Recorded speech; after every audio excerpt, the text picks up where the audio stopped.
This is Peewillys 85 Corvette. It's got your 350 tune port engine in it. What started out as a leaking intake manifold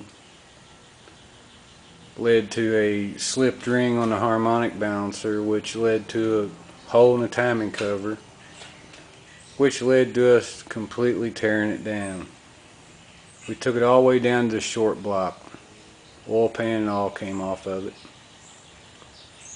I ported the heads, full port on the exhaust side, cleaned the intakes up, blended the bowls, had the valves back cut, done a valve job on them, got new valve springs, retainers, shimmed the height valve springs. Go along with the competition cam we put in it. It's a step over stock. It's a 12-314-4, designed for a tune port injected 350. Compression was about 8.89. Factory had it advertised as 9-to-1. It actually worked out to about 8.89. We milled the heads 10 thousandths. Put the 28 thousandths head gasket back on it that the factory had used, and that would yield 9.01-to-1. So it's a true 9-to-1 motor now. Like I said, we put the comp cam in it. Bead blasted, clear coated all the upper intake components. New valve covers from Corvette Central.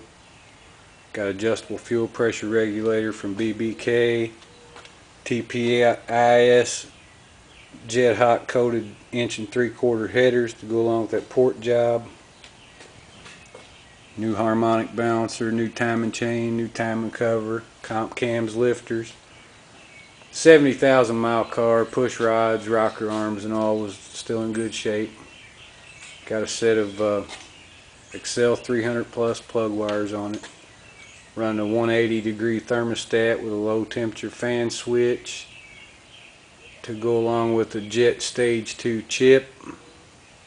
We'll be putting a K&N filter with an open air cleaner box on it, as well as the relocated manifold air temperature sensor. Throttle body, got your airfoil in it.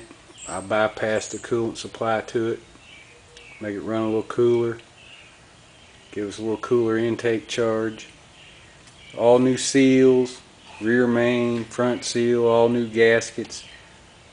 For those of you that have these type of engines, or any small block for that matter, Felpro's making a valve cover gasket now that just will not leak, as well as a one-piece rear or one-piece oil pan gasket for the thing that will not leak. Two of the best things that's ever came about for the small block. But anyhow, with the upgrades we made, the headers, porting the heads, the different cam, being able to bump the fuel pressure up a little bit, a little different timing curve with that performance chip we're putting in it, we're going to be looking at around 300 horsepower. It was factory rated at 230. As a little conservative, outrageous torque numbers.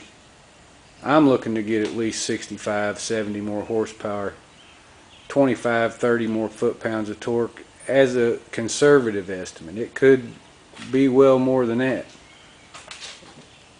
Just depends on how the combination of parts works together. We're going to get a power coupler to go in place of that convoluted air intake tube. I'm going to gut the mass airflow sensor, and then, like I said, along with the cold air and the relocated manifold temperature sensor, we'll be able to fully utilize the components that we've put on it, as well as we've freshened everything up. It looks good. Walt's done a lot of cleaning. It looks better than new. It's real sweet. 70,000 mile original Corvette. I'm sure there's a couple things I'm forgetting, but nonetheless, we got to the heart of the matter with the cylinder heads. They look good. They'll flow well on the exhaust side. That was the biggest restriction anyways. They were severely choked up. And the porting job combined with the headers, we're going to get 300 plus easily. Step in there and fire this thing up. Got everything ready.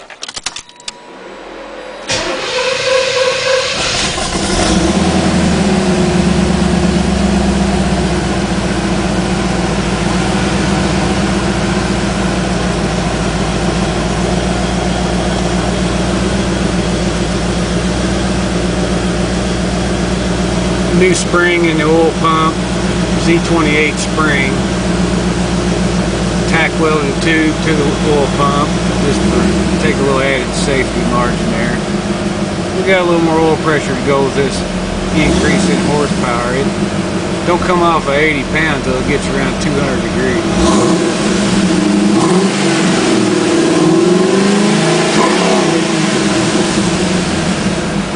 I think it's going to do its business real well.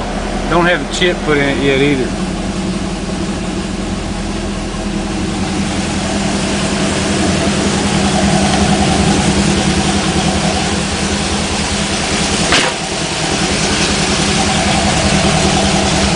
Side effects exhaust, low restriction.